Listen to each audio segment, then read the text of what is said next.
Yeah, we're right in front of Blueberry Hill, Mike and Ann. We got a large group of people coming this direction. We're walking this way. They got a lot of debris that's kind of scattered around. I keep hearing loud booms. At one point, we did see a car window get smashed. We saw them pick up a road divider, like one of those construction. Okay, someone just smashed a window. It's salt and smoke. Someone just smashed the window with salt and smoke. There's a large line of police officers with gear. Okay, they are continuing to vandal the businesses. Okay, oh my God.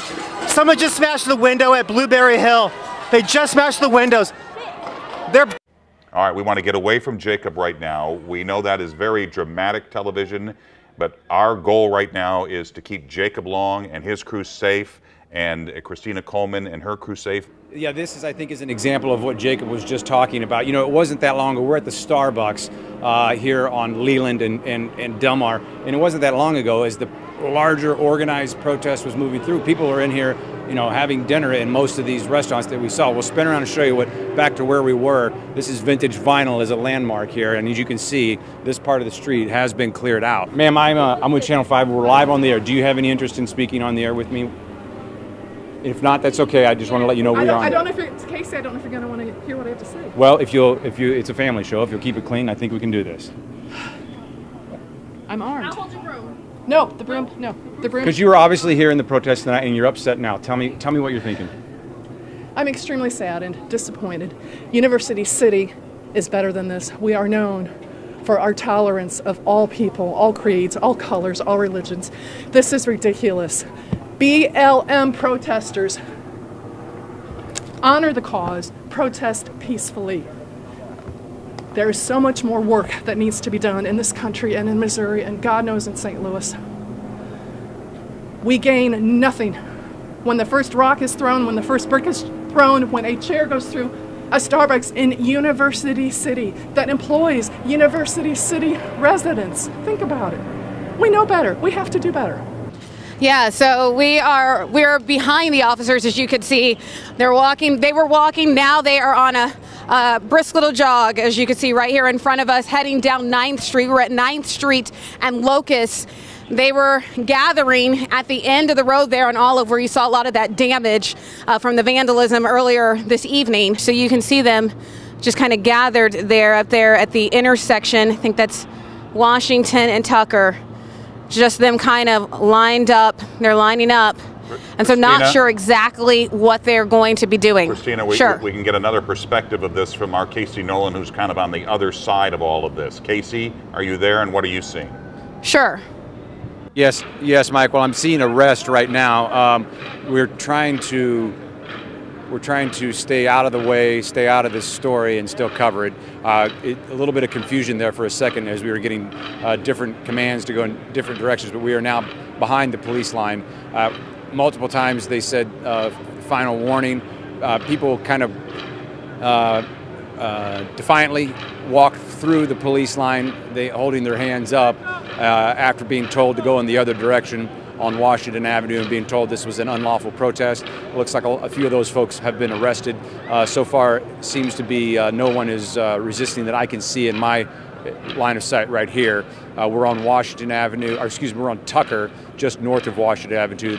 The beat of the batons on the ground continues as we have now seen at least a half dozen arrests.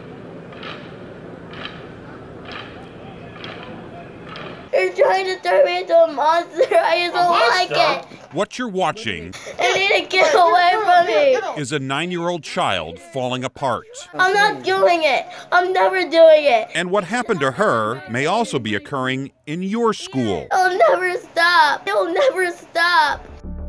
But her grandmother, Charlotte, remembers a different girl. Very bright, very inquisitive. Until one day, she came home from Malincrot School in the St. Louis School District. She would be upset and she would go straight to the bed and get in the bed and cover her head up. Day after day it went on until the girl refused to move. Turns out her granddaughter said she was being molested at school. They would get her in the morning when she got off the bus behind the basketball court. And not by an adult, but by classmates, 10 years old. 2 boys with their hands down my granddaughter's pants. In that instance, they took away every ounce of childhood that she had. Students sexually attacking students, not college kids, but children in middle and even elementary schools, doing crimes fit for adults. Experts say it's happening far more than you'd think. And parents tell us when it does, often they're being left in the dark. Lucretia Springfield remembers when she found out. I begged her to tell me. She was at Whiteside Elementary School in Belleville, Illinois, picking up her 8-year-old daughter when one of the teachers pulled me to the side and with tears in eyes. Her message?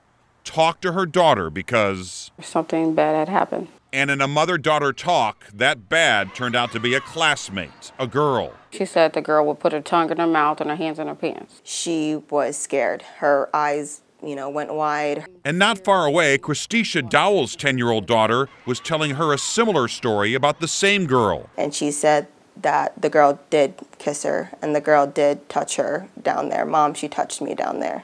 But it gets worse because Lucretia claims that later on, an official from Whiteside admitted there had been earlier incidents with other kids and her daughter. So that's when I completely broke down because I couldn't believe he knew my daughter was sexually assaulted weeks ago and didn't call me. Nor did the school call the police, she says. So she did it.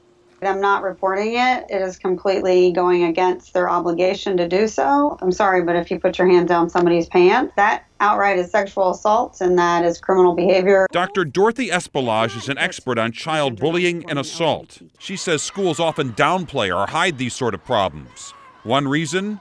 Lawsuits. Schools are very concerned about litigation. At the same time, you never want to have your school's name or district plastered in the paper. So most certainly schools run from that type of thing. So what to do? Some say force school districts to report all sex assaults to their state education agency, thereby putting it on the record.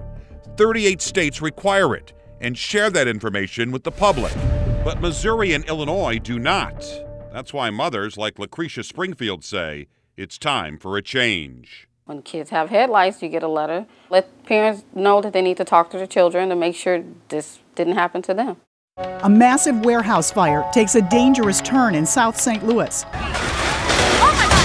Oh my God! Oh my God! Okay, the side of the building just fell. A fire truck caught in the debris, and billowing smoke stretches miles from the Botanical Heights neighborhood to the Arch. I just wanted to make sure everybody was okay. Startled workers now possibly out of a job as 100 firefighters battle the still burning fire while keeping themselves and others safe. This is 5 on your side. And we begin first at 4 with a live look at that massive fire still burning at a warehouse in South St. Louis. It's been burning all day, and within the past hour, the flames roared back to life. That fire started around 11 this morning. That was at Park Warehousing Services in the Botanical Heights neighborhood right here. That's on Park Avenue and 39th Street. It's between South Grand and Vandeventer, and you can see it's just west of Cardinal Glennon Children's Hospital. We have reporters covering every angle of this story for you. Let's turn things over to Mike Bush. He's live near the scene. Mike, what's happening now? Okay, I just wanted to give you a sense of where we are. We are in the Botanical Heights neighborhood. We're at the corner of Folsom and Thurman, just a few blocks from Park, where this warehouse's fire is burning. And you can see the thick smoke. It is just as thick as it was when we first arrived hours ago. But you can see this smoke from pretty much anywhere in the St. Louis region, coming up I-44 or Highway 40. And of course, the people who live around here are keeping a close eye on what's happening. And with more on that, let's check in with Marianne Martinez. Marianne? Mike, we are on top of a roof that is near this warehouse fire. And oh my goodness, let's pan over there. We just heard a loud boom. And that might have been a wall coming down, because I tell you what, about 10 seconds ago, we can see, yes, that is a wall coming down. Take a look and you can see the fire right now. Earlier, you couldn't see the fire from this vantage point. So indeed, a wall has come down, and you can see there is a lot more smoke. From this vantage point, I can count at least 1, 2, 3, 4, 5 fire ladders that are putting water on it. I didn't care about them talking about me. I just wanted to protect my kids. That was Jessica McDaniels back in May, after she became a victim of cyberbullying, when a picture of her smile became a cruel joke around the globe. Son was like, I should be in the zoo. Son was like, you shouldn't even have no kids. In the 2 months since our story aired, a lot has happened. Jessica has a new smile. It's a smile she's wanted for years, but the cost was too great. It took a painful experience to capture the attention of 2 doctors. Today's your day. Who wanted to help for free. Okay, any questions? Marianne Udy and Thomas Mathis. Thank you. Thank you. Thank you. You and your staff. You're great. I definitely wanted to help her because of how she handled her situation. And I just thought, man, I have the ability to help her. On the day of the surgery, Jess's family gathered in the waiting room. Love you. Knowing the day they'd been hoping and praying for finally came. It's like a miracle, you know, my baby get a new chance of life, you know. It's taken Jessica some time to get used to the drastic change. For the first 2 days after surgery, she didn't look in the mirror. It was life-changing. I had been like that for 32 years, and for that to change, it was like, who are you? Who are you now? Who are you gonna be now? Jessica now wants to help others get a new smile by starting a nonprofit to help those suffering with dental issues. I'm just so happy, and I want to make others happy too, because I feel like the spotlight is on me right now, so why not give it to someone else? At 6, a deadly tornado outbreak in the bi-state. I could feel the pressure in my ears change, and I knew it was coming. Devastation on both sides of the river. I mean, this is our memories. This is our childhood. This is her childhood. Lives ripped apart, families homeless. And people from all walks of life. I look at these people that don't have homes. Coming together to help in a time of need. This is 5 on Your Side. Tonight we're getting a much clearer picture of the scope of damage in southeast Missouri. At least 1 person was killed, many more hurt when a tornado tore through the Perryville area last night. Nearly 200 homes were damaged or destroyed, cars picked up and hurled through the air, and countless trees snapped off or uprooted. We have team coverage tonight, every angle covered. Mike Rush leads things off. He's live in Perryville. Mike? Hey guys, just take a look at the devastation behind me. Just a lot to take in over here in this one neighborhood in Perryville, and each part of it has a story. Like this red truck over here and these motorcycles in front of it that used to be in a shed that no longer exists. The people who own all this stuff, well, they ran into their home over there and hid in their basement, where they are thankfully okay. See, the first images out of Perryville after the storm were of this. Cars strewn across I-55, and we soon learned that's where a man died. 24-year-old Travis Koenig was killed when the tornado touched down, and he was thrown out of his vehicle. Well, some of the cars that were lying along the road came from a nearby business. 5 on Your Side's Jacob Long has more of that part of the story. Jacob? Mike and Kay, good evening to you both. So where we are is off County Road 806, which is a frontage road, if you're not familiar, that runs parallel to Interstate 55. And yes, behind me, this is the lot where all of those cars originated from before the tornado came through. And now you're getting a live picture at the aftermath. And I can tell you, being out here all day, it feels more like a war zone. You can see the terrible condition they're all in. And this lot belongs to a Perryville man named Tyson Richarde. It's part of his mechanic shop where he works on and restores old cars. Well, last night Swister really did a number on all of his stuff, tossing these cars around like toys, really, causing significant damage, he told me, to at least 40 different vehicles. 15 of them approximately actually ended up in the air, tossed over onto Interstate 55. And all day today, his friends and family members have been coming out here working to clean up the debris, helping him begin to rebuild his life. And as for him, he told us he is still in a state of shock about where to go next. I don't really know, just kind of at a loss. Don't even really know where to start, what to do. There ain't nowhere to put any of your stuff, no clothes, nothing, just kind of at a loss yet. And okay, so one touching and unexpected moment that happened out here in this car lot today, there were some volunteers searching and they actually found an injured cat who was alive but trapped underneath a damaged car. We had no idea it was there or who owns this cat. Now, they did manage to temporarily get it free, but as you can imagine, it was very skittish and scared, and it wanted nothing to do with people, so it went back into hiding.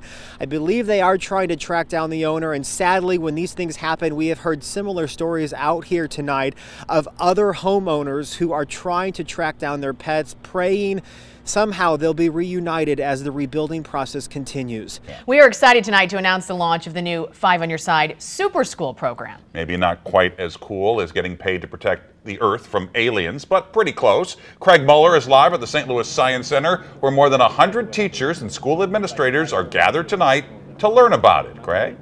Hey, that's really debatable, Mike. This is pretty cool. And take a look at this motley crew that we have with us tonight. It would only be fitting that as we launch this Super School program, we'd get a couple sprinkles here. We are at the planetarium. There are over 100 teachers that are coming out to learn about our school visits program for area schools, grades of all ages, and for adult organizations as well. We want to come out and see you.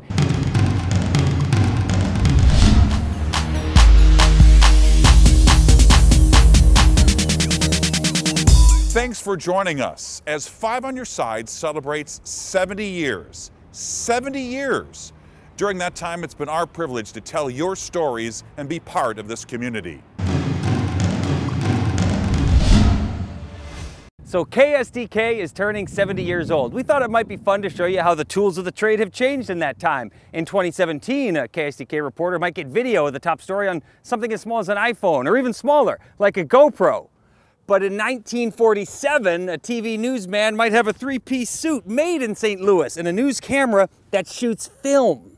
Many of today's TV news cameras can fit right in the palm of your hand and can store hours of HD video on a little chip like this. But in 1947, when you shot your story, you were just getting started because it was on this, in film. You still had to get it developed, a process that could take hours.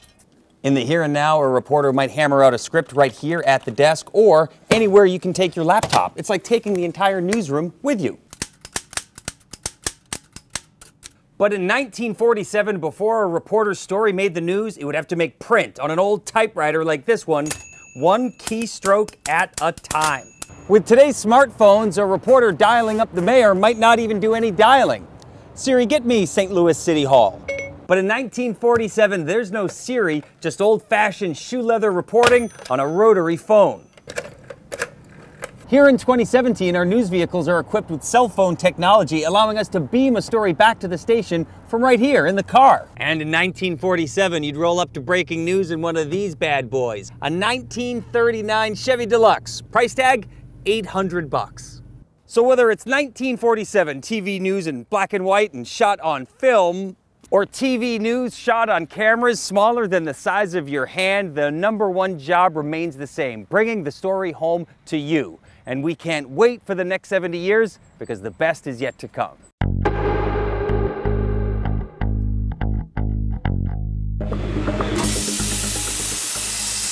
It's the kind of fight where sparks can fly. Were you worried? I think everybody was.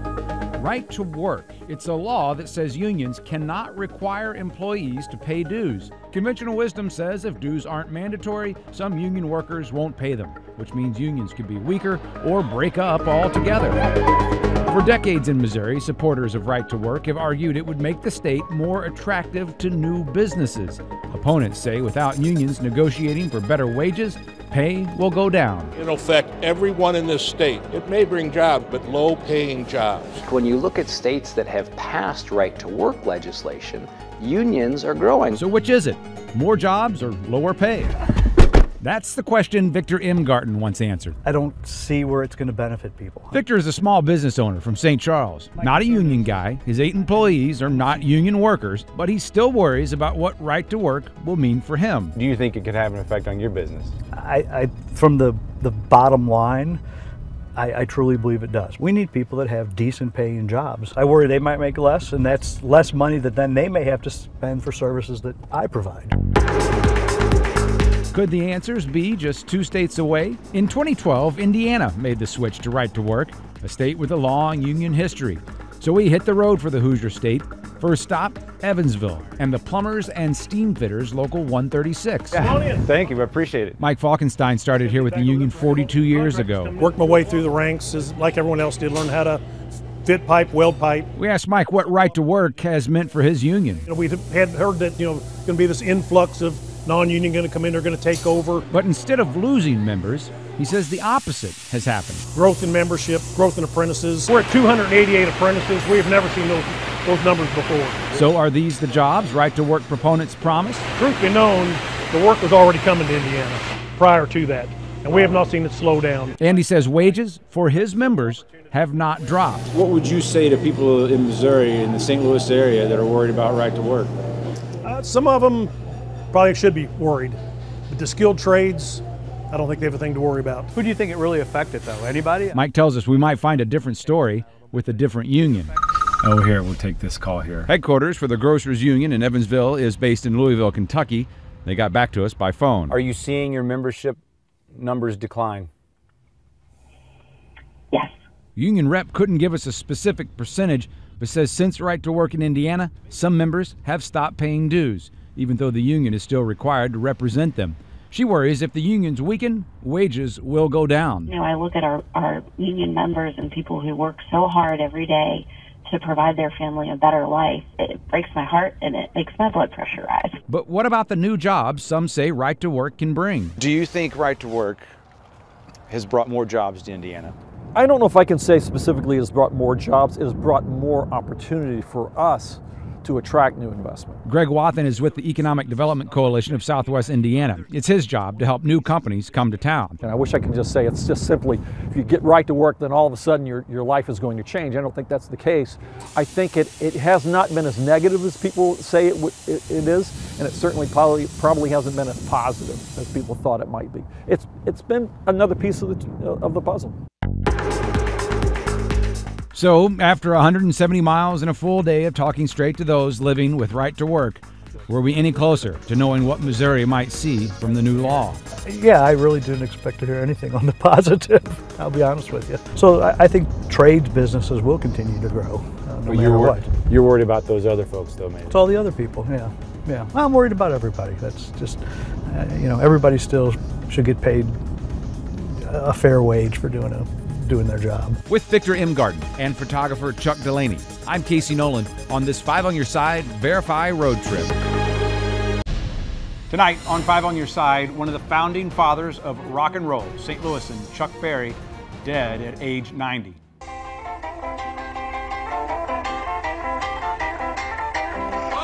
Before he hit the scene with Maybelline, he was singing the blues right here in St. Louis.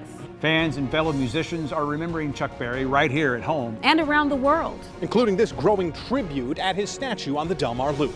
From John Lennon to a local music teacher, Chuck Berry inspired the world. Tonight, honoring a career spanning more than a half century.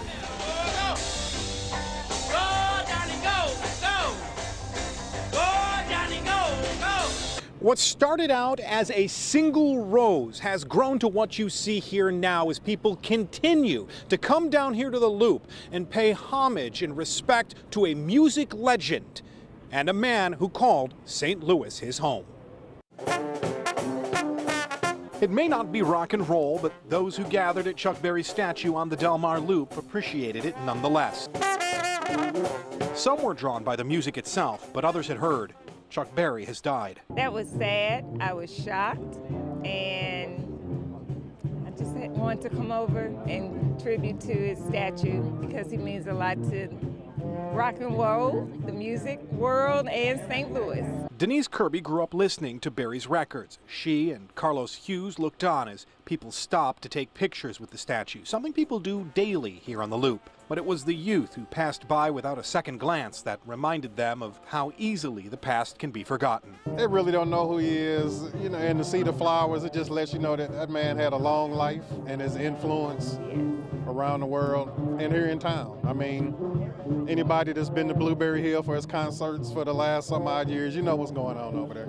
Indeed, Blueberry Hill is and will likely forever be a stronghold of Chuck Berry memories. his performances there in recent years, down in the duck room, and the memorabilia that decorate the walls serve as a history of one of St. Louis's most famous sons. If Elvis is the king of rock and roll, Chuck Berry built the kingdom. He laid the foundation for everything that came after him, and all the music that I love today, and I think millions of people love, came from what Chuck Berry did. As the sun set on the Loop Saturday, the fading light gleamed off his bronze statue. For some, Chuck Berry may have died, but he isn't going anywhere. You cannot underestimate the value of Chuck Berry. I talked with Joe Edwards tonight. He's the owner of Blueberry Hill and a good friend of Chuck Berry's, and understandably he was devastated by this news. However, he did tell me that this statue was designed specifically so that with just a little bit of a nudge, Chuck will always be rockin' and rollin'. Live in University City, Jason Aubrey, 5 on your side. A major developing story tonight in our 5 on your side flood alert coverage. Just hours from now, rising waters will cut off a large part of the metro area. This stretch of I-55 and 2 other major roads between St. Louis and Jefferson counties will close later tonight as the Merrimack River continues to rise.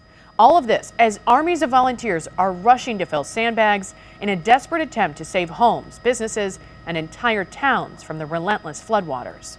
Thanks for joining us. I'm Ann Allred. And I'm Mike Bush, live in Valley Park. We have a team of reporters covering this major flood alert. We are once again live at Valley Park, 141 and I-44, and 141 is supposed to be a highway. It looks more like a lake, and the water is creeping up, getting very close to I-44. Mike, this is Old Town Eureka, and several businesses here are in danger of flooding. You can see them on both sides of this huge pool of water behind me. Now, as mentioned, though, over the last couple of days, volunteers have been bagging up sand to create a wall out of them to try to protect the various properties. So, as you just heard, the Merrimack River is expected to reach a new record in Eureka. But what about other cities along that river? Meteorologist Scott Connell has an up-to-the-minute flood forecast from the 5 on your side Weather Center. Well, as you know, Mike, we are talking about additional rainfall, which is going to aggravate the situation to some degree. The river has fallen below flood stage now in Steelville, but it set a record there. It set a record in Sullivan, and now in Pacific, it's about ready to get close to the record, just shy of it. The current stage is 32.9. We just checked a couple of minutes ago. It should go to 33.2, very near crest now in Pacific, and 33.4 is the record. Eureka cresting overnight tonight, just above the old record, and Valley Park will be right where it was at 2015. Arnold's just a little bit below where it was in 2015, but still, these are extremely high levels and causing a great deal of problems across the area. Flood victims will likely need help for months, and that's why right now 5 on your side is holding a phone bank to help out. You have people in Valley Park, West Alton, Eureka, Fenton. I mean, the people are hurting right now. They are. We've got volunteers from all over the country that have come in to go out and help people. We're just now starting damage assessment. This is awesome.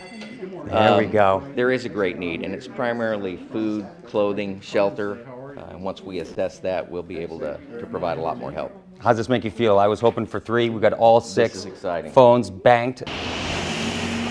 Glasgow, Montana, population 3,300, is best known for 2 things: peace and quiet. But not far away, holding back one of the biggest reservoirs in the world and sitting on the Missouri River, is the Fort Peck Dam.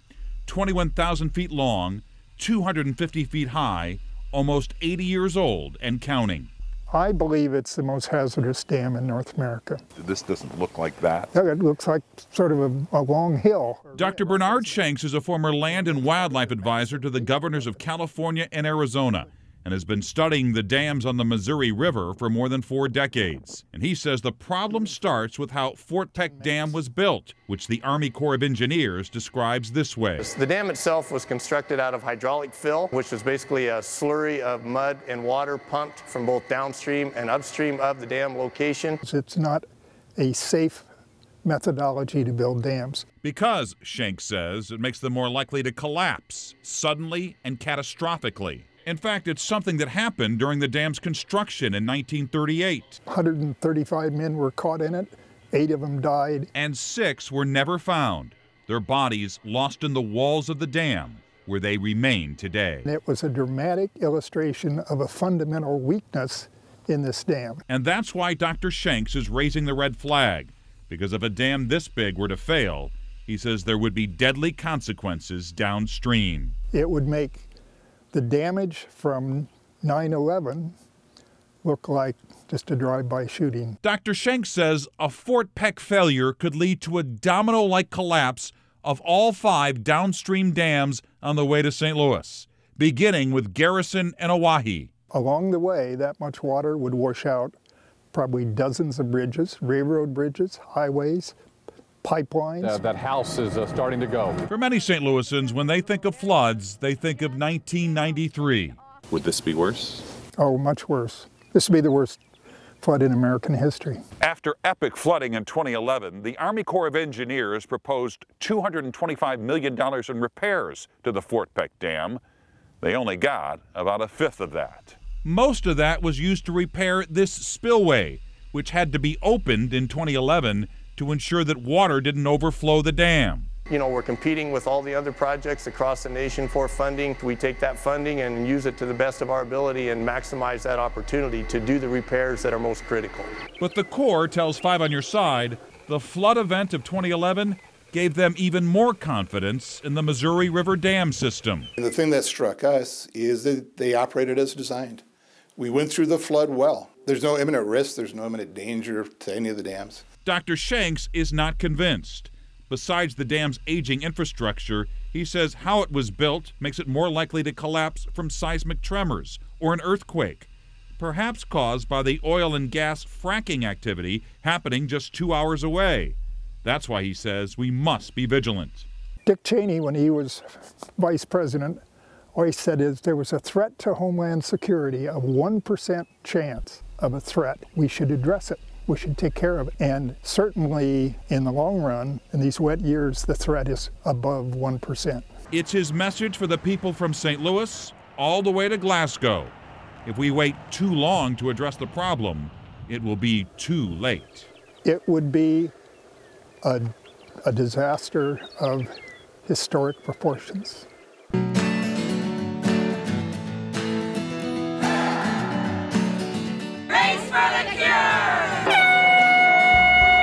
It's a run for hope. Today's a great day for Women in Pink. A walk of inspiration. It is very emotional. Yeah, it's very emotional. Yeah. And a celebration of survivors.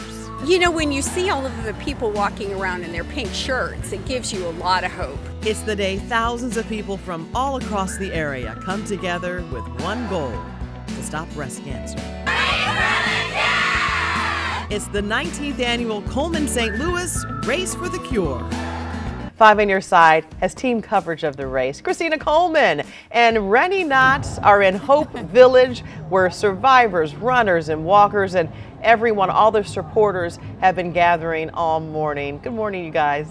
Good morning. Good morning. You talk about things growing down here. This is Hope Village. A lot of hope. Yes. Because people here are out to race for a cure and get rid of breast cancer all the way around this world. And the most exciting thing about it, you show up here about 5:30, there's really no one on the streets. Right. Here we are just after 8 o'clock and the place is full of people. And it's so much hope, so much joy, so much celebration. Exactly. There were so many moments where you just see these people giving each other hugs. You see them tearing up. You see them just smiling. They took like this beautiful picture with all of the survivors, and to see them standing there so proud and so full of hope, it is really just a very emotional moment. Our long community nightmare is finally over. Baseball is back. It's opening day at Busch Stadium. Check your calendar. It's April 2nd, 2017. This was the day Cardinal fans have been waiting for since last October. It's opening day, an unofficial holiday in St. Louis. And not only is it opening day, it's the Cards against the Cubs. And something we have never said before, the Cards against the world champion Cubs. We have team coverage. We have Casey Nolan and Jason Aubrey outside Busch Stadium. And Jason has the story of a love story on opening day. And Casey is talking about what a great day this is for sports fans in St. Louis, because not only are the Cardinals playing, the Blues are playing too. We'll go to them in just a few minutes. But let's begin with the biggest news of the day. It happened just hours before the first pitch, and for that, let's bring in our sports director, Frank Cusimano. Frank? Well, Mike, I want to warn all of St. Louis to not be really worried tonight at about 7:45 when they hear this earthquake kind of ovation. Don't be worried. It's just going to be the ovation that Yadier Molina gets on his first at-bat. Now, we've had some great ovations in St. Louis in the past. How about Stan Musial at the All-Star game? But tonight's ovation for Yadier Molina will be remembered. At 1 o'clock this afternoon, the Cardinals made it official. Yadi was signed to a 3-year contract extension for $60 million. Our total for the entire day is $67,622. What? Wait a second. So this is from Facebook Live. Facebook Live. So this is the donate button. Donate button, Facebook The Live. United Access donation United of Access. $50,000, and all of our phone calls combined. And say that number again. 67,622. Well, that is fantastic. And here it comes. Yeah, this you can is really something. feel it right now. Now, Mike, I'm going to give you some advice here. Put on your goggles or your glasses, all right? And right now we want to look up at the sun because we're about to see the diamond ring right here from Hillsborough. There's a littlest, tiniest sliver of the crescent sun left. We are almost to full totality. It's obviously the skies are dimming here, Mike. And as you're going to see, it's going to look like the last bit of the sun is going to look like a bright diamond. And then we're going to see around the outside of that the beads, Bailey's beads, and then we will be in totality. And you can see it is going as we talk. And people are oohing and eyeing here at the Jefferson County Fairgrounds. This is we are now in darkness. It is incredible. All right, so we're just about completely gone. You can feel the coolness. Right now, I'm going to tell you about the temperatures as they are dropping. You can feel it, and there it is. And we have lost the last sliver of the sun. Folks out here in Hillsborough applauding right now. Oh my goodness. Take a look right now, take off the glasses and look up at the sun. Now, it's okay to take off your glasses right now if you have totality.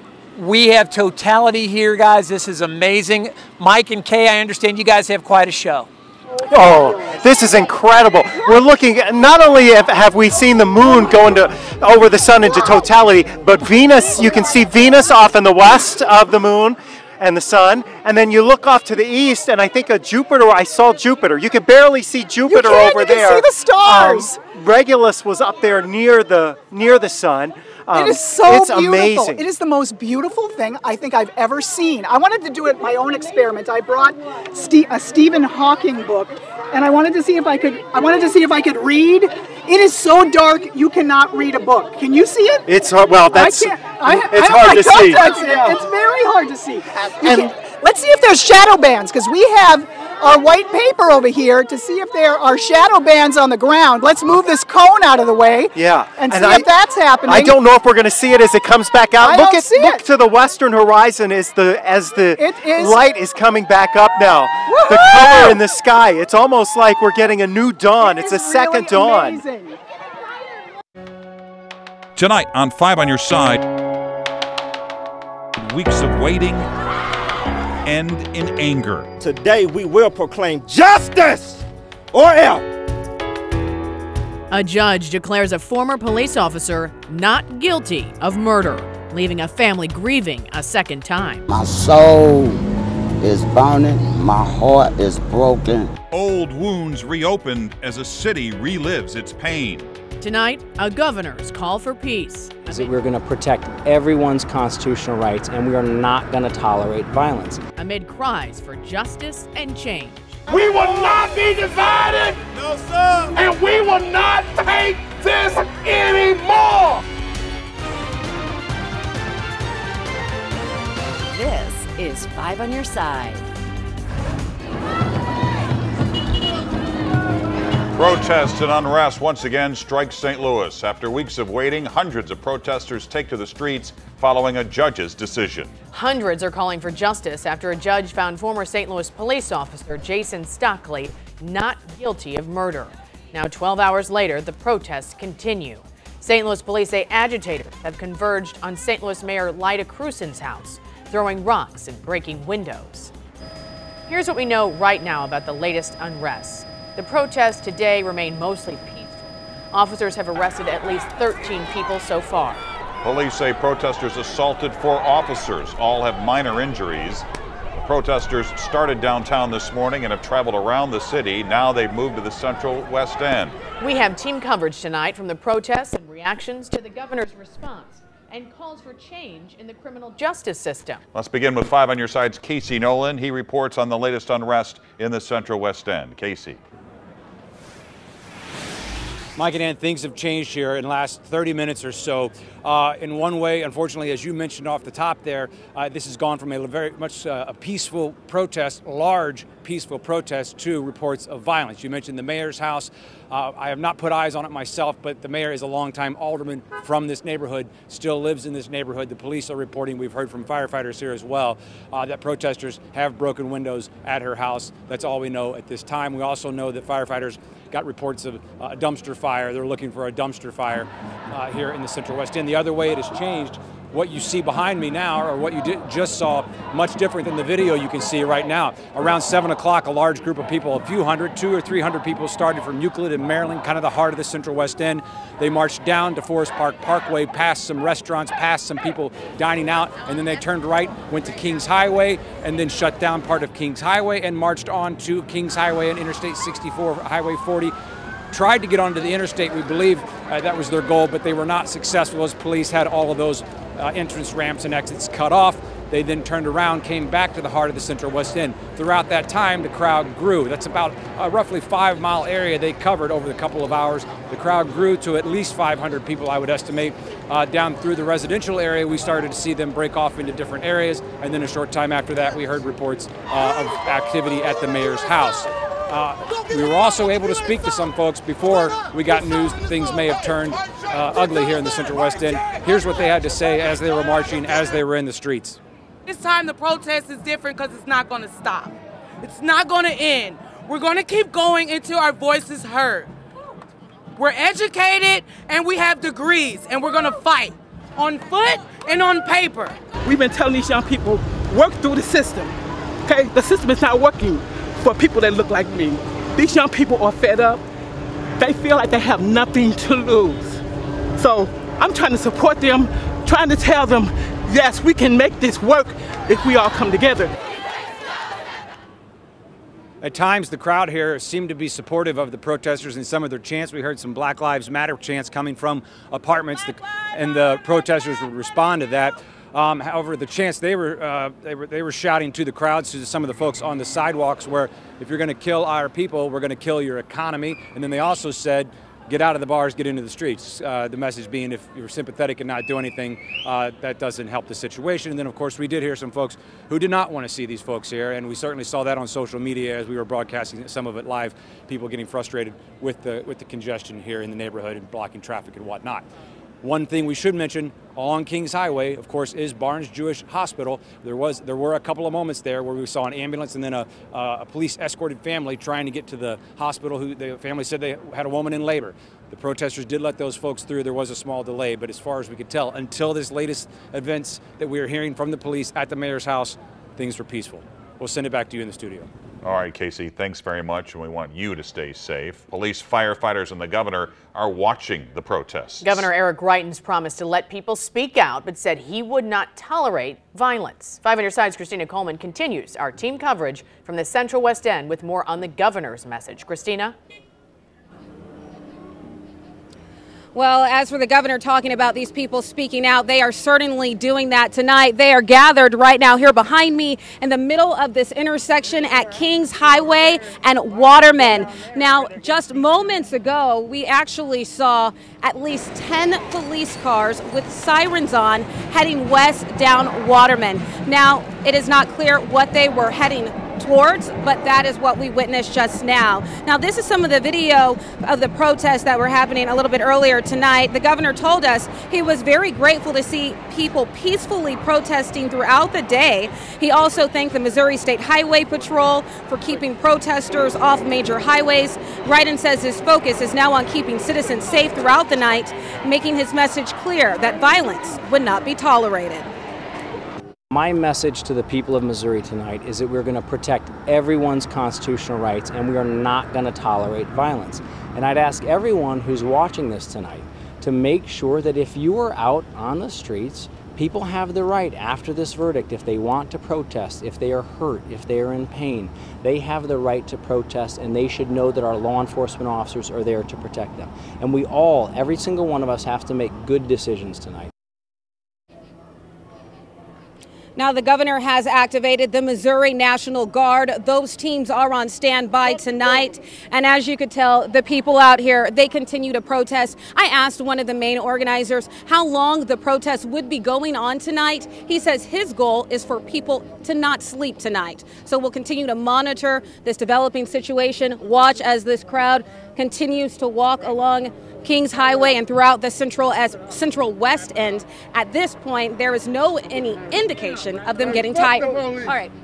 Goodbye. Back to you. All right, Christina, and we need you to stay safe again. If our reporters need to stay away from these protesters, we will get back at a good, safe distance. The protest started downtown today, and that's where police had their first encounter with protesters. Dozens of protesters tried to shut down I-64 near Scott Trade Center. Officers blocked them with their bikes. And this evening, police tweeted out pictures of what protesters threw. Everything in that picture, from rocks to water bottles, some toilet paper, even an apple. Jennifer Meckles followed the protest downtown all day. Jen? Good evening, Ann. Much more quiet this evening in downtown St. Louis, but this was the primary place in the first place that protesters gathered today. Now, for the most of the day, they remained peaceful, and this was a non-violent protest. But police tell us late this afternoon that at times it became unlawful and they had to act. No justice! No peace! Almost immediately after the judge's decision Friday morning, protesters started to fill the streets in downtown St. Louis. If the verdict would have been different, if the announcement would have been different, then you would have had a different outcome and different result. You wouldn't have what you see right now. But since we have this not guilty verdict and everyone anticipated it, this is the response you're going to get. The crowd grew larger with every hour, and protesters were on the move. Mostly they marched and did so peacefully, chanting, singing, carrying signs. I'm here because racism is systemic, and the only way that we can get any attention drawn to that system is by being loud. But when demonstrators tried to access the interstate, they were met by police on bikes who blocked exit ramps. At times, the meetings grew heated. There have been some tense moments where agitators became destructive and assaulted police officers. Early evening at Tucker and Clark, police, trying to move the line of demonstrators back, say some in the crowd threw rocks and water bottles at officers. Others damaged a cruiser. Several times, police sprayed their mace toward the crowd. Our department is committed to ensuring every citizen's First Amendment rights. However, we were equally committed to enforcing the law.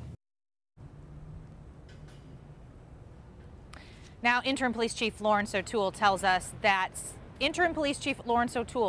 tonight that 4 of his officers got hurt today, things like a water bottle flying through the air or falling off a bike, being pushed off of a bike, but they are okay. And that the police department made 13 arrests today, things like assaulting an officer, disturbing the peace, and failure to disperse. Live downtown, Jennifer Meckles, 5 on your side. The mother of Anthony Lamar Smith gathered with politicians, clergy members, and protesters in North St. Louis, where her 24-year-old son was killed. They talked about feeling unprotected by the legal system. Smith's mother spoke at the gathering, saying she felt the judge's ruling wasn't right. My soul is burning. My heart is broken. I say I ain't get no justice. I could never be at peace. Friends of the Smith family tell 5 on your side that Smith's mother will be seeking an attorney. She believes that her civil rights might have been violated. So how did we get here? While the city has simmered, waiting for a decision for the last 5 weeks, the case actually stretches back 6 years. December 20th, 2011. Jason Stockley shoots and kills Anthony Lamar Smith following a suspected drug deal and police pursuit. The case took a lot of complicated turns over the next 5 years. In June 2012, St. Louis Circuit Attorney Jennifer Joyce announced there wasn't enough evidence to prosecute Stockley. On May 16, 2016, citing new undisclosed evidence, Joyce announces first-degree murder charges against Stockley. Stockley waived his right to a jury trial, opting for the case to be heard only by a judge. The trial began on August 1st. 5 weeks later, Judge Timothy Wilson declared Stockley not guilty. By the way, we just want you to know that we talked to our reporter Christina Coleman. You saw during her live shot some protesters come up to her location. She is doing fine and she is okay. Now, there are calls for change in the future. Circuit Attorney Kimberly Gardner criticized the judge's ruling. She wants to overhaul how the state prosecutes officer-involved shooting. 5 on your side, Jacob Long continues our team coverage. He's live from downtown St. Louis. Jacob? Well, Mike and Ann, Gardner was not in office when Smith was killed, nor was she in office when Jason Stockley was charged. Essentially, she inherited this very, very high-profile case just last year when she was first elected into this office. And now with this major decision happening on her watch, she tells me there needs to be a complete overhaul moving forward in pursuing justice. Needless to say, I'm disappointed with the court's decision. St. Louis Circuit Attorney Kimberly Gardner said Friday she respects the judge's decision but stands by her team's case. I believe we presented a submissible case for first-degree murder on Jason Stockley. Prosecutors alleged at trial that Stockley did not shoot and kill 24-year-old Anthony Lamar Smith in self-defense in 2011, and that he is on video planting a gun in Smith's car to try and cover it up. But in a 30-page court ruling, the court disagreed, finding Stockley not guilty. The most important thing you see in that video is what you don't see, and that is a gun, okay? And there's no way, it's not physically possible for him to have pulled a gun out of his bag and had it in his hand and had that not be on the video. The controversial decision is the first big loss for Gardner's 9 months in office, and she says it actually highlights a larger problem. We must re-examine not just how we prosecute these cases, but how we investigate them. Right now, Gardner says St. Louis police investigate their own officer-involved shootings, a practice that she now wants to end. But we need to have an independent and fair investigation in these cases because they're difficult. There's an uphill battle in terms of officer-involved shootings. Yeah, so we asked her today at that news conference, well, what exactly does that look like? And Gardner says in her mind, she would like to have a third-party independent agency come into the city whenever there's an officer-involved shooting to investigate that case under her watch, with her office taking the lead. She also says the state of Missouri really needs to take a much harder look at the self-defense laws on the book as they pertain to law enforcement officers. Reporting live in downtown St. Louis, Jacob Long, 5 on your side. So we want to hear from you. You can log on to ksdk.com/vote now to cast a vote. Do you think an independent third party should investigate officer-involved shootings? Yes or no? You can vote using the KSDK app again, or you can go to ksdk.com/vote now, and we'll have those results coming up. Also new tonight, a decision that some activists call troubling.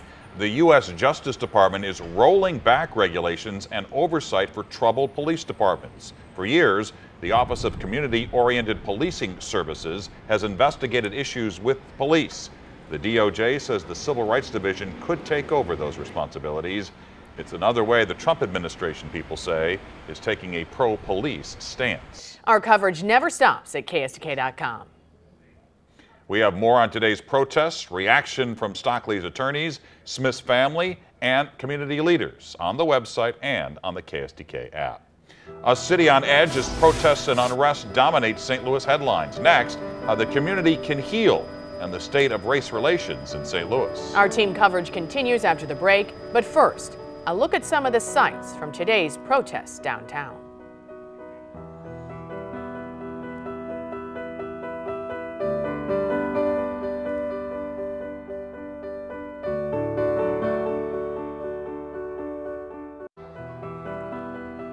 It's been an emotional day in St. Louis with anger, frustration, and stakeholders sounding off. As one local leader put it, race relations took a hit. Here's 5 on your side's Art Holiday. Brothers and sisters, what you see here is the future. You got young people old people, middle-aged, black, white, Christian, Muslim. I think it does send a resounding message out there that this is not an angry African-American community responding to a particular verdict. It is a diverse community that is responding, and they're responding in ways that are peaceful. They're responding in ways that are forceful. We will not be divided. No, sir. And we will not take this anymore. No. We're angry. Everyone is angry. Everyone is frustrated, disappointed, feel no hope whatsoever. I understand the verdict has created frustration and anger for many in our community. But this should be a wake-up call. This should be another shove to say, hey, St. Louis, you got a major problem and you're failing to address it. We cannot reverse the judge's decision.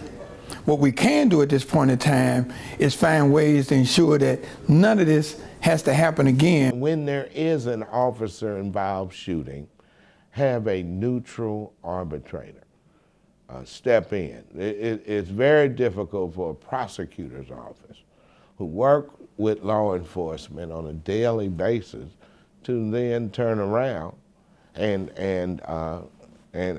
start to investigate and maybe prosecute a case. Protests are, they say, rehearsals for the revolution, and that this is the time to make sure you're registered to vote, to get involved. This is the time to be smart, to educate yourself, because we need you to be leading us. Everyone has to take a leadership role right now. Everyone has to make a conscious decision to begin to allow for new ideas and fresh approaches. We can't come with the same soup and warm it up over again.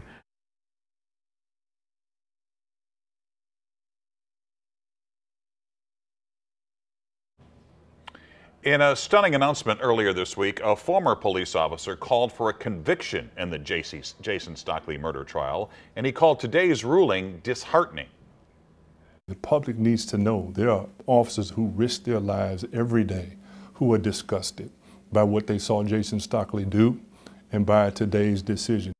Reddit Hudson is the co-founder of the National Coalition of Law Enforcement Officers for Justice, and he was part of a video that called for Stockley's conviction. He says being a police officer is a noble profession, but there's not enough accountability. Too many officers leverage that to commit crimes, violate the rights, human rights, civil rights, and civil liberties of the people that they're sworn to serve, and we have to work to change that standard so that we can begin to see some real accountability.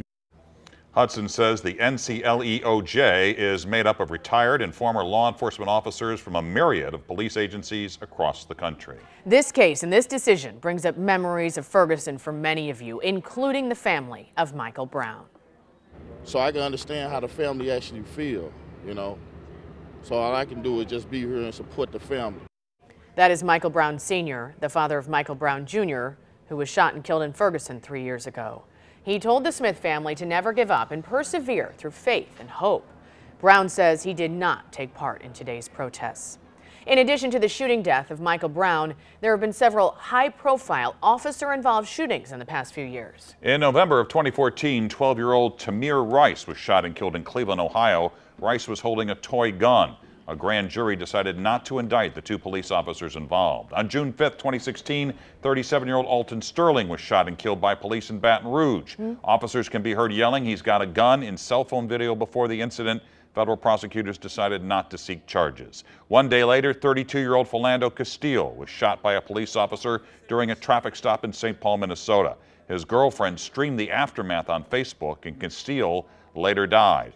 A jury acquitted the officer of all charges earlier this year. People have been talking about pepper spray on social media. Kayla Reed says protesters have shut down Highway 64 downtown, and police are threatening pepper spray. Hashtag Anthony Lamar Smith. It was used by police during protests downtown. There's been some debate, some confusion, even among legal experts about how police can use pepper spray. So we set out to verify those new rules. The rules about pepper spray have changed a lot since Ferguson. That's because protesters sued the Unified Command. That's St. Louis City and County Police, plus the Missouri Highway Patrol. They said using chemical agents to break up crowds violates First Amendment rights. Protesters filed that lawsuit, which we were able to find. That lawsuit clearly lays out the new rules for using chemical agents, including pepper spray. Officers must use clear and unambiguous warnings. They also need to give people time to leave that area. But the St. Louis City Interim Police Chief Lawrence O'Toole says there is an exception. We're fully aware of that order, and we are following that order. But again, that order also contained language in there that said if there's not time for that because we're under attack, that we can utilize chemical munitions. We found that exception in the ruling, and so yes, Chief O'Toole's statement is verified. The lawsuit settlement says none of those new rules apply to situations that turn violent and when bodily harm or damage to property is imminent. Stay with 5 on your side for more continuing coverage of the decision and any protests overnight. We will only break in if those protests warrant or if there's a public safety threat. We will also have updates online and on Facebook Live. Our Today in St. Louis coverage begins tomorrow morning at 6 a.m. And we're back more with our team coverage after this.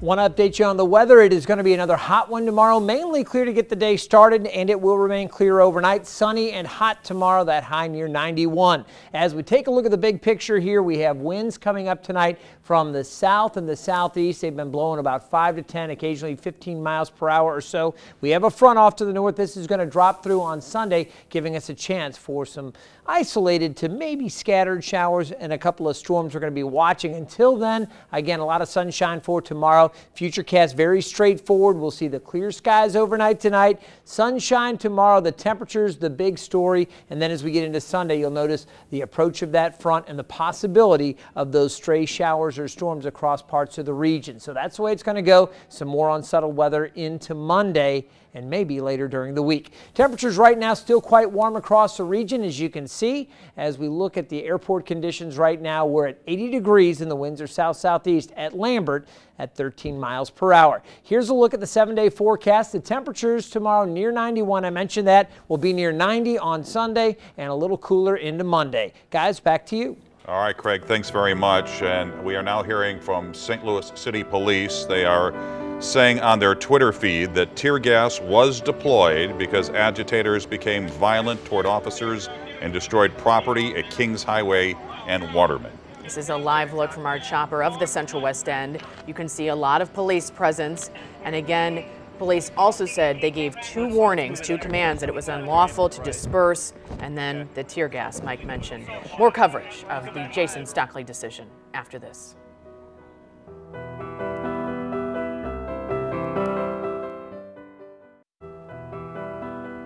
We're back again with our top story. Protests have now stretched past the 12-hour mark following a judge's ruling. The judge decided former officer Jason Stockley is not guilty for shooting and killing Anthony Lamar Smith.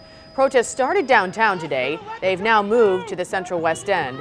Agitators recently just broke windows at Mayor Leiter Crusen's house. Officers are now calling it an unlawful assembly. They're ordering everyone to leave the Central West End, and they are now using tear gas after several of those warnings. 4 officers have been injured, though those injuries are minor. Police have arrested more than a dozen people throughout the day as protests continue. The circuit attorney criticized the judge's decision. Now she's calling for a change in policy. She wants a third party to investigate officer-involved shootings, not police. Sorry, we asked you, should a third party investigate officer-involved shootings? Here are the results. We had 600 people vote in this. 57% of you said yes. 33% said no. 5 on Your Side has a full crew monitoring protests overnight. Our plan is to break into coverage when warranted if there's a threat to public safety. Stay with 5 on Your Side for more team coverage tomorrow morning, all night long on Ksdk.com. And don't forget, on Today in St. Louis begins at 6 a.m. And our coverage never ends, as we said, on Ksdk.com and our social media, where we invite you to share your thoughts and criticisms. And there you have it, 5 on your side at 10 as you look at chopper shots right now of the Central West End. We will continue to monitor the situation. You see a lot of fire crews and police on the scene. The Tonight Show, starring Jimmy Fallon, is next. And thanks for watching.